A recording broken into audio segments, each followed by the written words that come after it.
Bien, buenos días, queridos estudiantes. Vamos a empezar este segundo bloque desarrollando el día de hoy un nuevo contenido, un problema actual, que ese problema se va a convertir en un conflicto. Antes de poder entrar a desarrollar este conflicto o esta guerra, conocida como la Guerra del Golfo, ¿no? O la Guerra del Golfo Pérsico. Algunos también la conocen como la Guerra del Golfo Pérsico y la guerra con Irak. Aquí surgen dos imágenes, de repente les sonará familiar, la de Saddam Hussein y la de George Bush. No Bush. Ya ustedes van a ir interactuando con ellos, ¿no? Para poder entrar en materia, primero vamos a desarrollar algo muy importante. El examen de la semana pasada. ¿Se logra visualizar? Por ahí de repente está demorando en cargar. ¿Me confirman por ahí? Sí se ve, profesor. Listo, ok, vamos a ver un poquito de unión. Listo, ahí va. Miren, ve.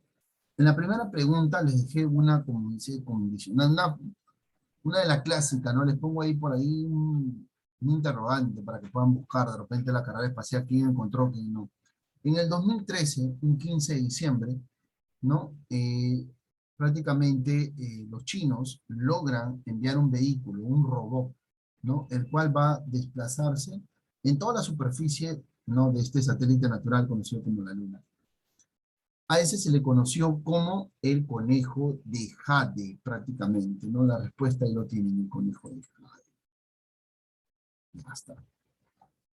Ahí viene interesante la pregunta 2. ¿En qué año se desindependiza Palestina? Ah, ya, ese es en 1948.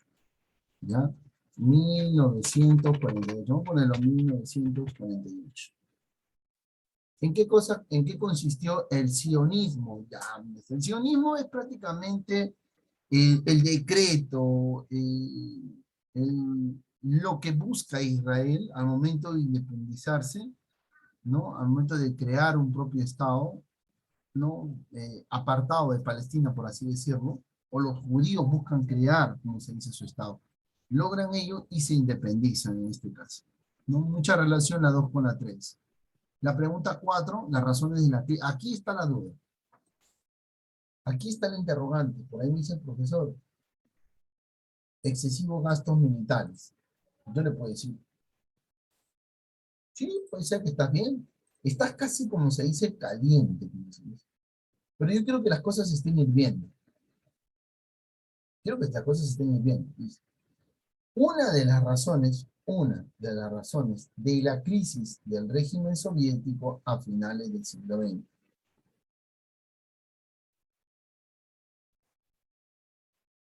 La URSS ha invertido demasiado dinero, la URSS había invertido demasiado dinero, inversión de dinero, en esa carrera militar. Pero esa carrera militar termina en 1949, ¿cierto? Después de la carrera militar, la URSS entra en crisis, ¿cierto? Entra en crisis. Después de la carrera militar, la URSS entra en crisis. Porque la URSS ya había logrado su bomba atómica, después entra en crisis. ¿Pero en qué crisis entra? Una serie de crisis que involucra a toda una nación, que va a ser la razón por la cual el régimen soviético a finales del siglo XX cae. O sea, va a ser una crisis económica. O sea, un título macro. Esa va a ser la razón principal. No una inversión que invirtió en guerras. Eso ya lo había conseguido en 1949 cuando logra crear su bomba atómica.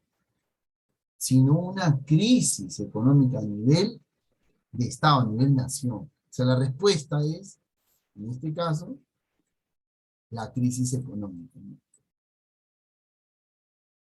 La crisis económica, ¿no? Es la respuesta, la crisis económica.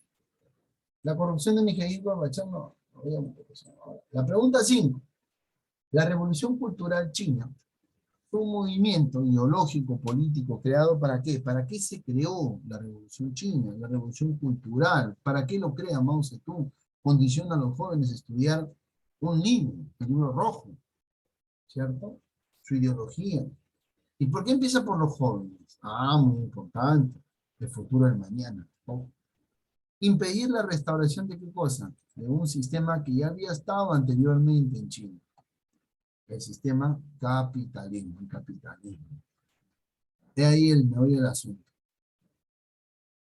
En la pregunta 6, el primer satélite artificial en la historia, el Sputnik 1, el primerito, el Sputnik 1. Valentina Tereshkova fue la primera, ¿qué cosa? La primera mujer en ir al espacio, pues. Valentina Tereshkova. La pregunta 8, sobre la Guerra Fría, señale el enunciado incorrecto.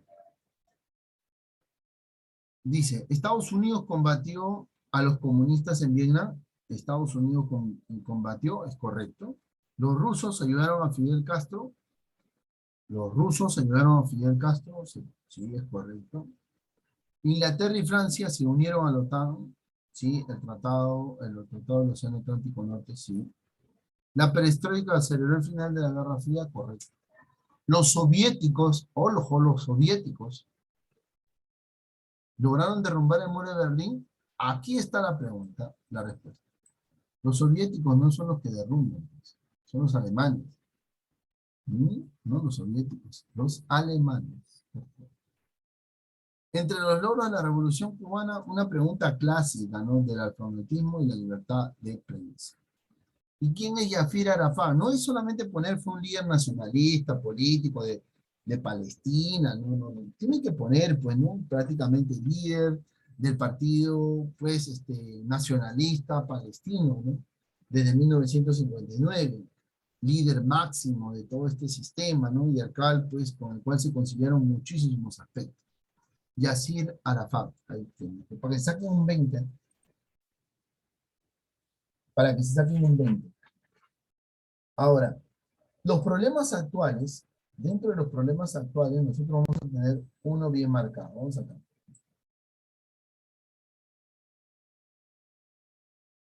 Y con este tema vamos a cerrar el año, ¿no? Un tema muy importante. Problemas actuales, tema para cuarto año de secundaria. El tercer mundo va a traer consigo muchos problemas, mucha situación problemática, mucho conflicto, que van a condicionar, ¿qué cosa? La convivencia en armonía, pues, de de las naciones y del mundo. Porque mientras tanto, estamos hablando de años 1990, cuando se empiezan a presentar estos conflictos, el Perú está viviendo una época de ¿qué? 1984, busca, investiga. La década del 90, el Perú, ¿qué se vive, señores? Estamos viendo prácticamente los últimos momentos, no los últimos, sino estamos viviendo una época de terrorismo, una época de cambio, de migración, olada migratoria en el Perú. ¿Mm? Se está poblando el Perú, se está poblando Lima prácticamente. La centralización se está convirtiendo en algo viral, vámonos todos a Lima. ¿Mm? Pero a nivel mundial se está conociendo el surgimiento de países o estados y naciones conocidos como del tercer mundo, pues, del tercer mundo. Aquellos que todavía les faltan desarrollar, todavía crecer. No, todavía no están desarrollados. Todavía. Así está el término. Para 1990 y para 1991, la caída de la URSS va a significar muchos aspectos. Y muchos territorios del Medio Oriente van a aplaudir esta situación. ¿Por qué? Porque tienen tropas de la URSS, de la Unión de la República Socialista Soviética, tienen tropas alojadas en gran parte del territorio del Medio Oriente. Y esta situación son los responsables de lo que ahorita también en este tiempo se está viviendo una serie de conflictos con los talibanes. Para que se dé el tema de Irak, faltaba algo que acusar a Saddam Hussein. Algo. Para que se incursione, faltaba algo, una acusación. Para 1990, el territorio de Kuwait, pongan ahí ustedes en Google, van a darse cuenta que es un territorio rico, millonario, con harto dinero.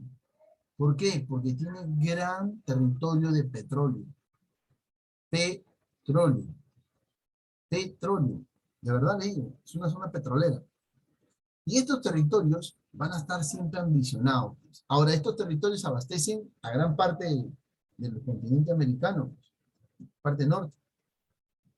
¿Mm? Y ese va a ser el problema. Pero el problema está cuando Saddam Hussein decide invadir Kuwait. ¿Tú te imaginas quitarle el abastecimiento de petróleo a los grandes? Una preocupación, ¿cierto? Y Saddam Hussein decide intervenir en Kuwait. Interviene Kuwait y Estados Unidos reacciona. ¡Oh, no es posible!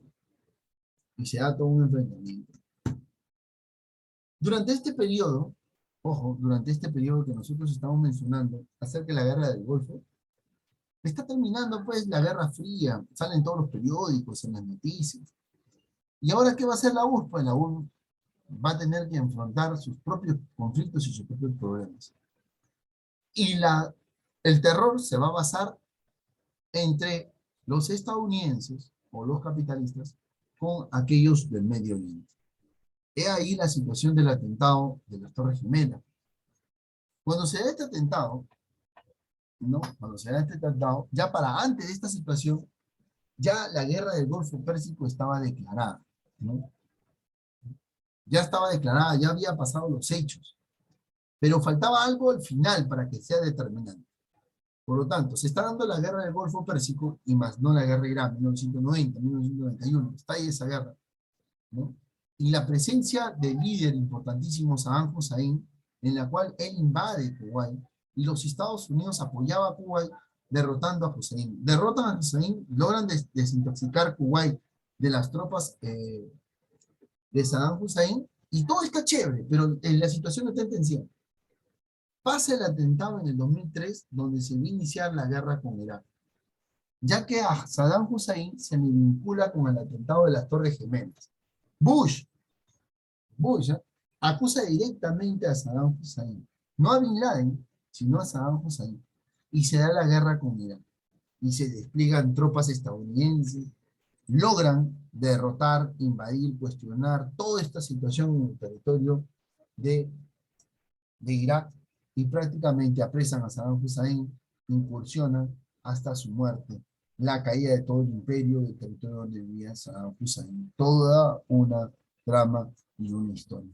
Vamos a entender y conocer más de esta situación. Vamos a quiero compartirles algo bien interesante. Como les dije a ustedes, no, hoy día vamos a tener una clase muy diferente, ¿no? Y vámonos hasta allá. Una de las guerras que marcaron el final del siglo XX. ¿Tienen ahí el audio?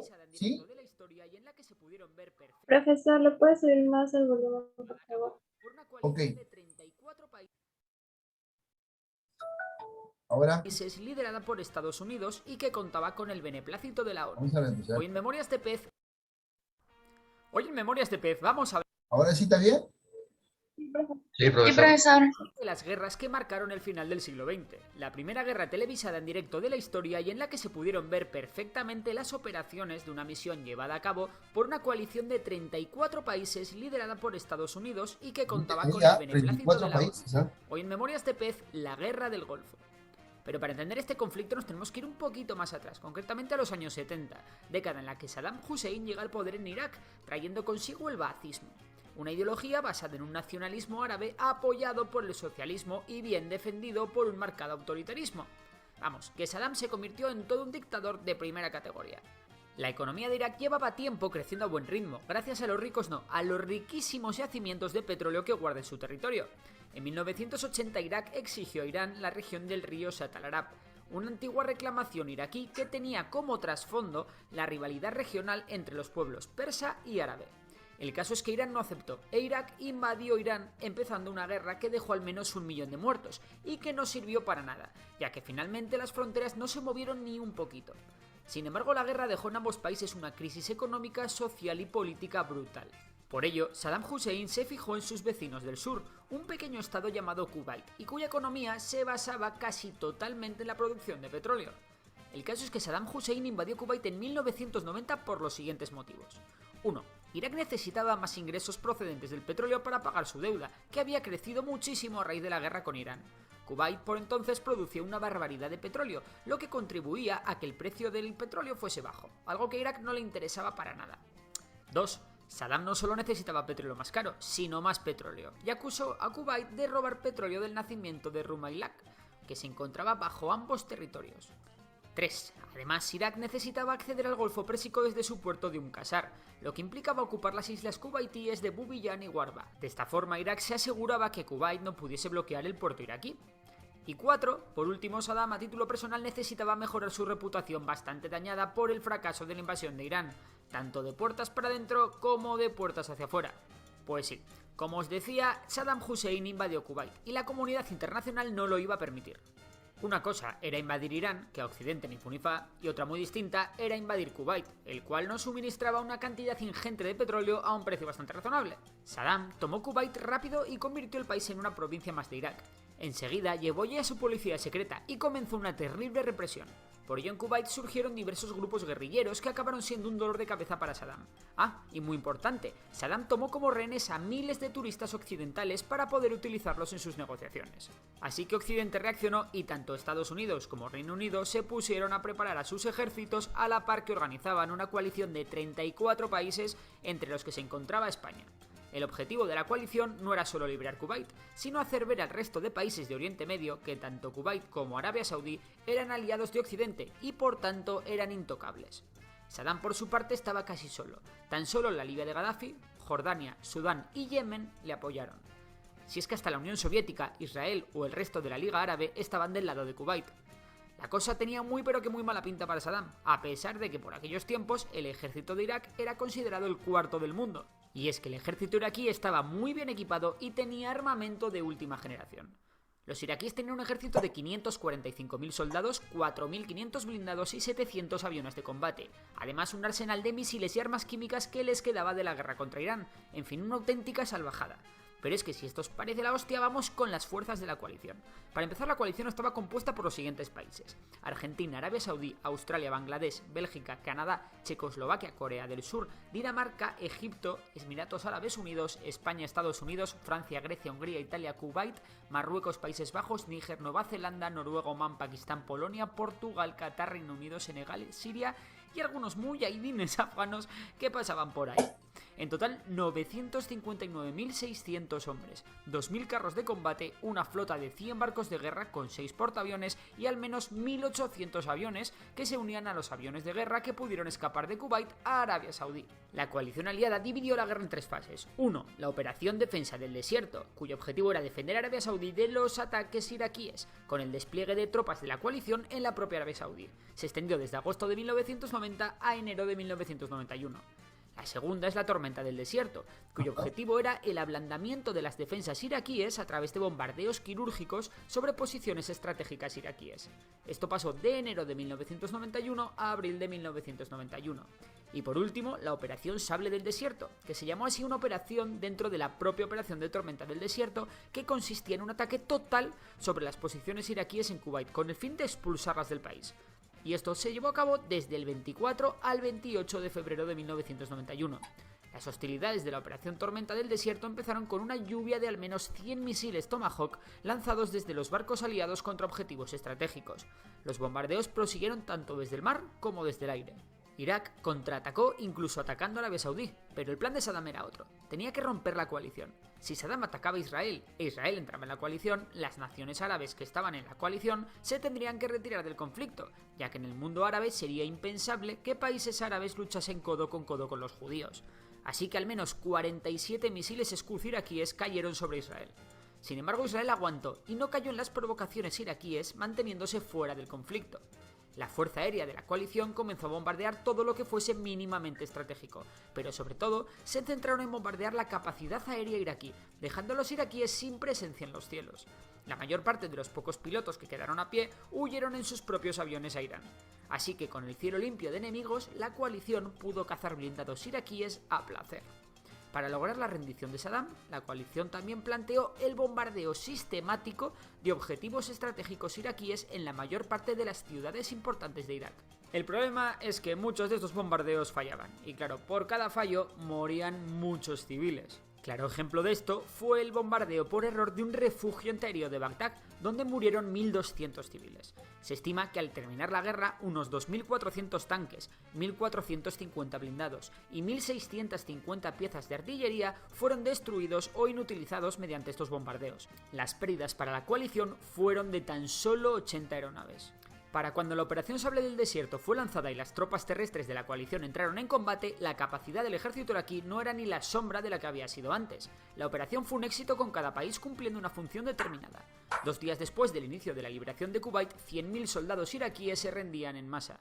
Tan solo hubo una gran batalla conocida como la 73 Sistine, en la que las fuerzas de la coalición se toparon con la retirada de una división blindada iraquí.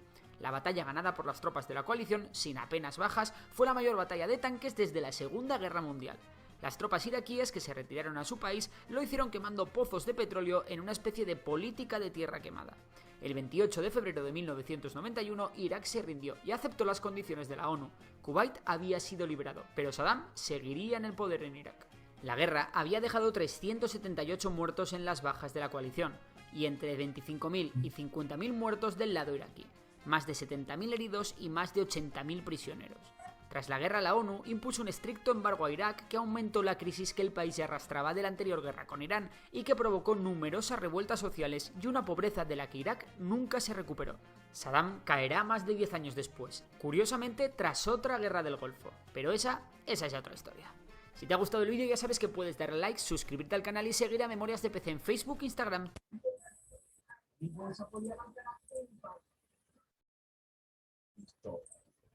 ¿Y cuál es la otra guerra del Golfo? Usted se preguntará.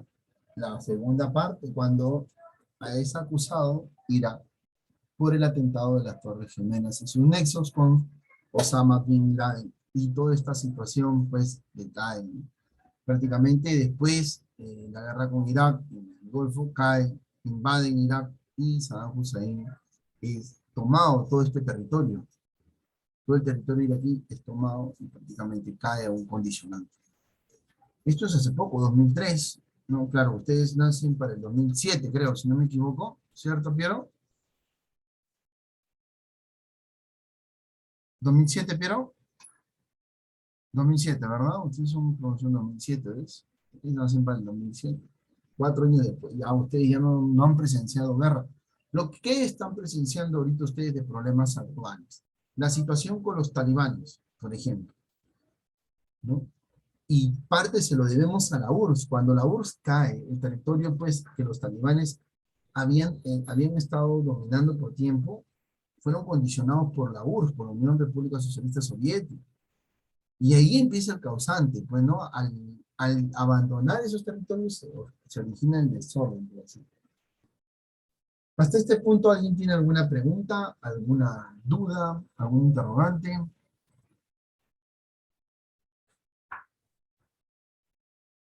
Ninguna. Bien, entonces vamos a tener claro 2 cositas. Primero. Punto. Desde 1990 hasta la actualidad, pues, ¿no? El pretexto de poder, de invadir Hussein a Kuwait fue uno de los primeros propósitos acerca de esta guerra del Golfo, ¿no? El motivo, la invasión, o sea, el motivo para el desarrollo de la guerra, la invasión a Kuwait, ¿no? El 2 de agosto de 1990. Este accionar va a desatar en lo que se conoce como la guerra del Golfo, ¿no? Ahora, si nosotros vemos y analizamos una guerra en concreto, vamos a tener la invasión iraquí a Kuwait, ¿no? Y la respuesta de los Estados Unidos y todos los miembros de las Naciones Unidas, como se dice. Ahora, ¿qué tipo de guerra va a ser la guerra del Golfo, ¿no? Que no conocemos. La característica de esta guerra va a ser una guerra, ¿no? Entre países liderados por Estados Unidos, ¿no? Y en este caso por Irak. La victoria va a partir parte de la coalición liderada por Estados Unidos, son los que van a ganar, que van a estar auspiciados por las Naciones Unidas. Ahora, cuando nos hablan a nosotros, tormenta en el desierto, esta se hace el 17 de enero de 1991, es el ataque de los bombardeos, ¿no? En este caso, ¿no? Que se dan al territorio de Irak. Ahora, ¿quién era Saddam Hussein? Por ahí puede venir la pregunta, ¿no? No, él prácticamente fue político iraquí, ¿no? Que ejerció el cargo como presidente de este país desde 1979 hasta el año 2003, hasta ese año, ¿no?